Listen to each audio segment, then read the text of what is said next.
Hello guys, welcome to my another video. পরীক্ষা শেষ, এখন তো মোটামুটি হলিডেই, তাই ভাবলাম একটুখানি চিকেন পকোড়া বানানো যাক। কারণ পরীক্ষার সময় অনেক রেস্ট্রিকশানে রেখেছিলাম স্ত্রীকে, তাই জন্য একটু চিকেন পকোড়া। তা চিকেন এনে ওটাকে ধুয়ে কেটে ম্যারিনেশনে রেখে দেবো, কারণ এটা ভাজা হয় বিকালে। ম্যারিনেশনে আপনারা সবাই জানেন রোজকার মশলা, জিরে, ধনে গুঁড়ো, হলুদ গুঁড়ো, লঙ্কা গুঁড়ো আর অল্প আদা রসুন বাটা, এটা দিয়ে ম্যারিনেশন করে একটু রেখে দেবো। এখন দুপুরবেলা বিকালবেলা ভাজবো, বেশ কিছুটা নরম হয়ে যাবে। ম্যারিনেশন হয়ে গেছে, এবার এটাকে ফ্রিজে ঢুকিয়ে রেখে দেবো। এবার দেব একটা ডিম ফাটিয়ে। সকালবেলা যে চিকেনটা ম্যারিনেট করে রেখেছিলাম, সন্ধ্যেবেলা এখন চিকেন পকোড়া ভাজতে গিয়ে দেখি কর্নফ্লাওয়ারটা নেই। ঠিক আছে, তেলটা গরম বসিয়ে দিয়েছি।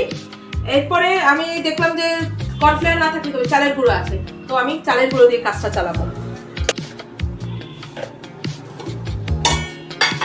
1 চামচ, 2 চামচ। এবার এটাকে আমি মিক্স করে নেব।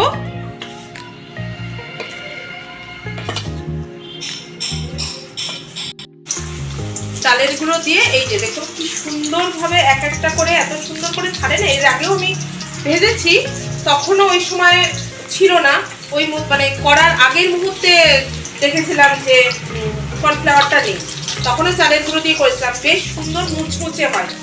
তখন এখনো দেখলাম এটাই করি। দেখুন পুরো একটা একটা করে ভাজাগুলো না খুব সুন্দর হয়, একবার আপনারা ট্রাই করে দেখতে পারেন। মানে আমার কাছে ভীষণ ভালো হয়, আমি আর শ্রী তো ভীষণভাবে ভালো খাই। একবার করে দেখবেন, আশা করি ভালো লাগবে। এই দেখুন কি সুন্দরভাবে। এই তেলটাই না আমি সকালবেলা একটা বড়া ভেজেছিলাম, ওই জন্য তেলটা রয়ে গেছে, ওই তেলেই ভেজে দিচ্ছি।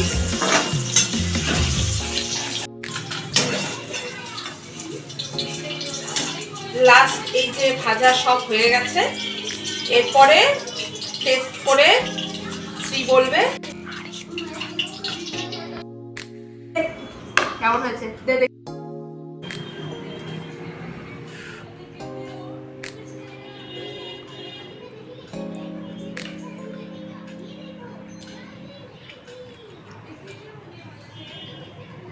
ভালো হয়েছে খেতে খুবই।